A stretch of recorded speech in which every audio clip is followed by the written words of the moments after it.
ക്രിസ്തുയേശുവിൻ്റെ നിസ്തുല നാമത്തിൽ എല്ലാ പ്രിയപ്പെട്ടവർക്കും സ്നേഹവന്ദനം. ഇന്നത്തെ നമ്മുടെ പ്രഭാത ധ്യാനത്തിനായി 65 സങ്കീർത്തനം 4 വാക്യം.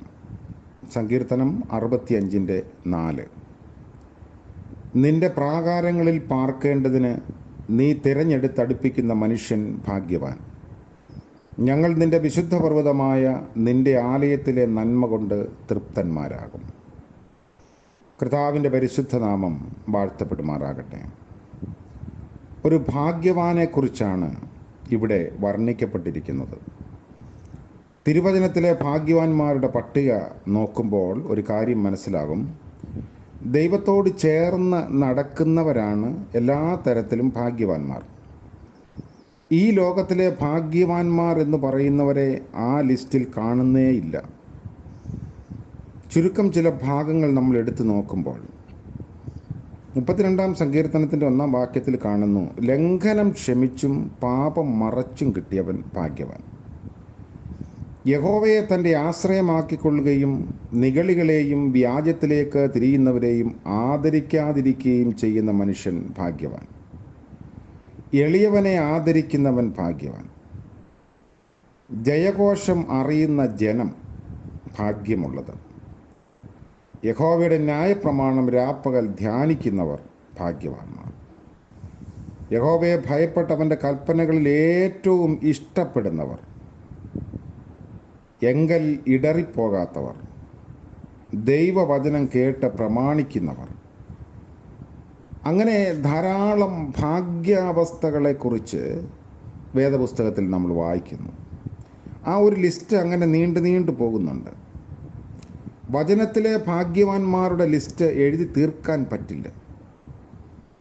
ഈ വേദഭാഗത്ത് എടുത്തു പറയുന്ന ഭാഗ്യവാന് 4 പ്രത്യേകതകളുണ്ട്. 1, തിരഞ്ഞെടുക്കുന്നു. 2, അടുപ്പിക്കുന്നു. 3, പാർപ്പിക്കുന്നു. 4, തൃപ്തരാക്കുന്നു. തിരഞ്ഞെടുക്കുന്നു എന്ന് പറയുമ്പോൾ ദൈവം തൻ്റെ പ്ലാനിലും പദ്ധതിയിലും എല്ലാ കാലങ്ങളിലും യുഗങ്ങളിലും അനേകരെ തിരഞ്ഞെടുക്കുന്നു. ഈ പദവി ലഭിക്കുന്നത് കൃപയാലാണ്. തിരഞ്ഞെടുക്കപ്പെടുന്ന വ്യക്തി ആദ്യം അറിയുന്നതേയില്ല. 139 സങ്കീർത്തനത്തിൽ ദാവീദ് വർണ്ണിക്കുന്നത്, ഞാൻ പിണ്ണാകാരമായിരുന്നപ്പോൾ നിന്റെ കണ്ണ് എന്നെ കണ്ടു. നിയമിക്കപ്പെട്ട നാളുകളൊന്നുമില്ലാതിരുന്നപ്പോൾ അവയെല്ലാം നിന്റെ പുസ്തകത്തിൽ എഴുതിയിരുന്നു. ഞാൻ എന്ന വ്യക്തിത്വം എന്താണെന്ന് ആരും അറിയുന്നതിന് മുൻപേ ദൈവം കണ്ടു, തിരഞ്ഞെടുത്തു. യാക്കോബും ഏശാവും ജനിക്കുന്നതിന് മുൻപേ അമ്മയുടെ ഗർഭത്തിൽ വെച്ച് തന്നെ യാക്കോബിനെ തിരഞ്ഞെടുത്തു. അബ്രഹാമിനെ ദൈവം തിരഞ്ഞെടുത്തു. സകല മനുഷ്യരെയും ജലപ്രളയത്താൽ നശിപ്പിക്കാൻ ദൈവം തീരുമാനിച്ചപ്പോൾ നോഹയെ മാത്രം ജീവിക്കാൻ തിരഞ്ഞെടുത്തു. സകല മനുഷ്യരും ദൈവത്തെ വിട്ടകന്നു പോയപ്പോൾ അവരെ ബുദ്ധി ഉപദേശിക്കാനും പ്രബോധിപ്പിക്കാനുമായി ഇരമ്യാവിനെ തിരഞ്ഞെടുത്തു. ആടിപ്പാടി നടന്ന ഇടയനായിരുന്ന ദാവീദിനെ ഇസ്രായേലിൻ്റെ രാജാവാകാൻ തിരഞ്ഞെടുത്തു. സാധാരണക്കാരനായ സെരുബാബേലിനെ ദേവാലയ പുനർനിർമ്മിതിക്കായി ദൈവം തിരഞ്ഞെടുത്തു. ചെറിയ കാര്യങ്ങൾക്കായും വലിയ കാര്യങ്ങൾക്കായും അതാത് തലങ്ങളിലാണ് തിരഞ്ഞെടുക്കപ്പെടുന്നത്. പ്രവാചകനായ ബെലയാമിനെ ബുദ്ധി ഉപദേശിക്കാൻ വേണ്ടി മാത്രം ഒരു കഴുതയെ ഉപയോഗിച്ചു. ഏലിയ പ്രവാചകനെ ദീർഘനാൾ പോറ്റിപ്പുലർത്താൻ ഒരു വിധവയെ ദൈവം തിരഞ്ഞെടുത്തു. പൗലോസ് അപ്പോസ്തലൻ ഒരു തിരഞ്ഞെടുക്കപ്പെട്ട പാത്രമായിരുന്നു. ബാബേൽ രാജാക്കന്മാരായ നെബൂഖദ്നേസരും കോരെശും വ്യത്യസ്ത നിലകളിൽ തിരഞ്ഞെടുക്കപ്പെട്ട പാത്രങ്ങളായിരുന്നു. ഒരാളിനെ ഇസ്രായേലിനെ തകർക്കാനും മറ്റേയാളിനെ ഇസ്രായേലിനെ യഥാസ്ഥാനപ്പെടുത്താനും തിരഞ്ഞെടുത്തു. എലിയ പ്രവാചകൻ കെരീത്ത് തോട്ടിങ്കൽ പാർത്ത കാലം മുഴുവൻ ദിവസേന 2 പ്രാവശ്യം വീതം ഭക്ഷണം കൊണ്ടു കൊടുക്കാൻ ആർക്കും ഒന്നും കൊടുക്കാത്ത കാക്കയോടും ദൈവം കൽപ്പിച്ചു. ഭൂമിയിലുള്ള സകല ജാതികളിലും വെച്ച് നിലവാരമുള്ള ഒരു ജീവിത ശൈലി കാത്തു സൂക്ഷിക്കാൻ ഇസ്രായേലിനെ തിരഞ്ഞെടുത്തു. ദൈവത്തെക്കുറിച്ച് യഥാർത്ഥമായ കാഴ്ചപ്പാടുണ്ടെങ്കിൽ മാത്രമേ ജീവിക്കേണ്ടതുപോലെ ജീവിക്കാൻ പറ്റുകയുള്ളൂ. അങ്ങനെയുള്ള ഒരു ജനതയെ വാർത്തെടുക്കാൻ ദൈവത്തിൻ്റെ തെരഞ്ഞെടുപ്പ് വന്നു വീണത് ഇസ്രായേലിൻ്റെ മേലാണ്. 4-ാം സങ്കീർത്തനത്തിൽ 3-ാമത്തെ വാക്യത്തിൽ വായിക്കുന്നു, യഹോവ ഭക്തനെ തനിക്കായി വേർതിരിച്ചിരിക്കുന്നു. അവിടെയും ഒരു തെരഞ്ഞെടുപ്പ് അദൃശ്യമാണ്. ലോകത്തിൻ്റെ നിലവാരമല്ല ദൈവത്തിൻ്റെ തിരഞ്ഞെടുപ്പിൻ്റെ മാനദണ്ഡം. ഭോഷത്വമായതിനെ തിരഞ്ഞെടുത്തു, ബലഹീനമായതിനെ, കുലഹീനമായതിനെ, നികൃഷ്ടമായതിനെ, ഏതുമില്ലാത്തതിനെ. അങ്ങനെ ദൈവം തമ്പുരാൻ്റെ തിരഞ്ഞെടുപ്പ് ലോക ക്രമപ്രകാരമുള്ള മാനദണ്ഡങ്ങളൊന്നുമല്ല. എഫെസ്യ ലേഖനം 1-ാം അധ്യായത്തിൽ ലോകസ്ഥാപനത്തിനു മുൻപേ നമ്മെ അവൻ തിരഞ്ഞെടുത്തു എന്ന് കാണുന്നു. അതുപോലെ ദൈവം ലോകത്തിൽ ദരിദ്രരായവരെ വിശ്വാസത്തിൽ സമ്പന്നരും തന്നെ സ്നേഹിക്കുന്നവർക്ക് വാഗ്ദത്തം ചെയ്ത രാജ്യത്തിൻ്റെ അവകാശികളുമാകേണ്ടതിന് തിരഞ്ഞെടുത്തു. അതുകൊണ്ട് നമ്മൾ തിരഞ്ഞെടുക്കപ്പെട്ടവരാണെന്നുള്ള അറിവും ഉറപ്പും അത്യാവശ്യമാണ്. എങ്കിൽ മാത്രമേ ഭാഗ്യാവസ്ഥയിൽ ജീവിക്കാൻ സാധിക്കുകയുള്ളൂ. പലപ്പോഴും ദൈവം നമ്മെ ഓരോ കാര്യങ്ങൾക്ക് വേണ്ടി തിരഞ്ഞെടുക്കുന്നത് നമ്മൾ അറിയാതെയും ശ്രദ്ധിക്കാതെയും പോകുന്നു, അതിനെ അഗണ്യമാക്കി കളയുന്നു എന്നതാണ് പ്രധാന പ്രശ്നം. രണ്ടാമത് കണ്ട അടുപ്പിക്കുന്നു എന്നാണ്. ദൈവവുമായി നമ്മെ അടുപ്പിക്കാൻ മുൻകൈ എടുത്തത് ദൈവം തന്നെയാണ്. നമ്മുടെ കഠിന പ്രയത്നമോ പുണ്യപ്രവൃത്തികളോ ഒന്നും അതിന് ഉതകുന്നില്ല.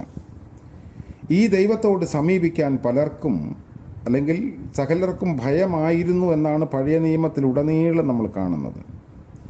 ആണ്ടിലൊരിക്കൽ ഇസ്രായേലിയരുടെ ഒരു വിശേഷ ദിവസമായ മഹാപാപ പരിഹാര ദിവസത്തിൽ മഹാപുരോഹിതൻ മാത്രം പ്രത്യേക വേഷവിധാനങ്ങളോടെ സമാഗമന കൂടാരത്തിലെ അതിപരിശുദ്ധ സ്ഥലം എന്നറിയപ്പെടുന്ന ഉള്ളറയിൽ സർവ്വജനത്തിൻ്റെയും പാപങ്ങൾക്ക് പരിഹാരം ചെയ്യാൻ വേണ്ടി കടന്നു ചെല്ലാറുണ്ടായിരുന്നു. ഏത് സമയത്തും അയോഗ്യനായ താൻ മരിച്ചു വീഴാൻ സാധ്യതയുണ്ട് എന്ന ഭയത്തോടെയാണ് ഈ പ്രത്യേക ശുശ്രൂഷ നിർവഹിച്ചിരുന്നത്. എന്നാൽ ദൈവപുത്രനായ യേശു ക്രിസ്തു കാൽവറിയിൽ സ്വയം ജീവൻ അർപ്പിച്ച സമയം ദേവാലയത്തിലെ തിരശീല മേൽത്തൊട്ടടിയോളം രണ്ടായി ചിന്തിപ്പോയി. അതിനെപ്പറ്റി എബ്രായ ലേഖകൻ പറയുന്നത്, യേശു തൻ്റെ ദേഹമെന്ന തിരശീലയിൽ കൂടി നമുക്ക് പ്രതിഷ്ഠിച്ച ജീവനുള്ള പുതുവഴിയായി അടുത്തു ചെല്ലുക എന്നതാണ്. ഇന്ന് യേശു ക്രിസ്തുവിലൂടെ ഏതു മനുഷ്യനും ദൈവത്തോട് അടുത്തു വരാം. സകല മനുഷ്യരെയും തന്നോട് അടുപ്പിക്കാൻ ദൈവം കണ്ട പദ്ധതിയാണ് കർത്താവിൻ്റെ കാൽവറി മരണം. ഇന്നത്തെ ലോകത്തിൽ എന്തെങ്കിലും കൈവശമുള്ളവരെ മാത്രമാണ് ജനം അംഗീകരിക്കുന്നതും അടുപ്പിക്കുന്നതും. പണവും സൗന്ദര്യവും ഒക്കെ, കഴിവ് ഒക്കെ ഇതിനുള്ള ചില മാനദണ്ഡങ്ങളായി കരുതപ്പെടുന്നുണ്ട്. ഇങ്ങനെയുള്ളവരെയാണ് ഉയർച്ചയും നന്മയും ഒക്കെ പ്രതീക്ഷിച്ച് ജനം പിൻപറ്റുന്നത്. എന്നാൽ കർത്താവ് നിന്റെ കയ്യിൽ എന്തുണ്ട് എന്ന് അന്വേഷിക്കുന്നില്ല. നമ്മുടെ കയ്യിലുള്ളതിനെ ഒന്നുമല്ല കർത്താവ് നോക്കുന്നത്. ദാഹിക്കുന്ന ഒരു ഹൃദയമുണ്ടെങ്കിൽ ദാഹം തീർത്ത് തൃപ്തനാക്കാൻ കർത്താവ് ഒരുക്കമാണ്. തൻ്റെ കയ്യിൽ ഏൽപ്പിക്കപ്പെട്ട ഉടഞ്ഞ പാത്രങ്ങളെ എറിഞ്ഞു കളയാതെ പൂർവാധികം മനോഹരമാക്കി കർത്താവ് ഉപയോഗിക്കും. അധ്വാനിക്കുന്നവരെയും ഭാരം ചുമക്കുന്നവരെയും ഏകാകികളെയും തള്ളപ്പെട്ടവരെയും ആർക്കും വേണ്ടാത്തവരെയും എല്ലാം തേടി വന്ന് അനുഗ്രഹിക്കുന്ന സ്നേഹമാണ് നമ്മുടെ കർത്താവിൻ്റെ സ്നേഹം. അടുപ്പിക്കുന്ന ദൈവമാണ്. ആരും തൊടാൻ ഇഷ്ടമില്ലാത്ത കുഷ്ഠരോഗിയെ മനസ്സലിഞ്ഞ് തൊട്ട് സുഖമാക്കിയവനാണ്. തിരഞ്ഞെടുക്കപ്പെട്ടവർ ആരായിരുന്നാലും അവരോട് കൂടെ ചേർന്ന് നടക്കുന്ന ദൈവമാണ് നമ്മുടെ ദൈവം. മനുഷ്യർ ഒറ്റപ്പെടുത്തിയ ഗദരദേശത്തെ ഭൂതബാധിതനെ തേടിച്ചെന്നവനാണ് കർത്താവ്. ദൂരത്ത് നിന്ന് ദൈവത്തെ ആരാധിക്കുന്ന പഴയ നിയമ വ്യവസ്ഥ സമൂലം മാറ്റിയിട്ട് 2-3 പേർ തൻ്റെ നാമത്തിൽ കൂടി വരുന്ന ഇടത്തൊക്കെയും അവരുടെ നടുവിൽ കടന്നു വരുന്ന ദൈവം. പുതിയ ദിനത്തിൻ്റെ പ്രഭാതത്തിൽ ഈ 2 കാര്യങ്ങൾ നമ്മൾ കൂടുതൽ ഉറപ്പിക്കുകയും അതിനായി നമ്മളെ തന്നെ വീണ്ടും സമർപ്പിക്കുകയും ചെയ്യണം. ദൈവം നമ്മെ തെരഞ്ഞെടുത്തിരിക്കുന്നു. ദൈവം നമ്മെ തന്നോട് അടുപ്പിച്ചിരിക്കുന്നു. ഇതൊരു വലിയ യോഗ്യതയാണ്, പദവിയാണ്. ഇതിൽ നിലനിൽപ്പാൻ ദൈവമേ സഹായിക്കണമേ എന്ന് നമുക്ക് പ്രാർത്ഥിക്കാം. തിരഞ്ഞെടുക്കപ്പെട്ടവരുടെ മറ്റ് 2 പ്രത്യേകതകൾ നമുക്ക് വീണ്ടും അടുത്ത ധ്യാനത്തിൽ പങ്കുവയ്ക്കാം. കർത്താവ് നമ്മളെ അനുഗ്രഹിക്കട്ടെ. പ്രാർത്ഥിക്കാം. കരുണ നിറഞ്ഞ വാഴ്ത്തപ്പെട്ട കർത്താവേ, സ്വർഗീയ പിതാവേ, മനോഹരമായ പ്രഭാതത്തിനായി സ്തോത്രം. എളിയവരായ അടിയങ്ങളെ അവിടുന്ന് തിരഞ്ഞെടുത്തുവല്ലോ.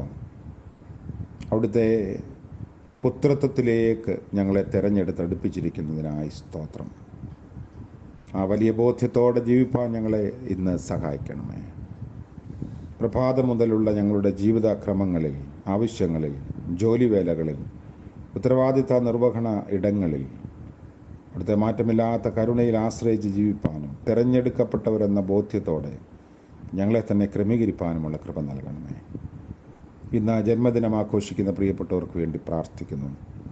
വിവാഹ വാർഷികം ആഘോഷിക്കുന്നവർക്ക് വേണ്ടി പ്രാർത്ഥിക്കുന്നു. അനുഗ്രഹത്തിൻ്റെയും നന്മയുടെയും ഉറവിടമായി എപ്പോഴും കൂടെയുള്ളത് കൊണ്ട് സ്തോത്രം. യേശു മശിഹ മൂലം പ്രാർത്ഥന കൃപയോടെ കേൾക്കുമാറാകണമേ. ആമേൻ. ത്രിയേക ദൈവത്തിൻ്റെ അനുഗ്രഹവും കൃപയും നാം എല്ലാവരോടും കൂടെ ഇന്നും എന്നേക്കും ഉണ്ടായിരിക്കുമാറാകട്ടെ. ആമേൻ.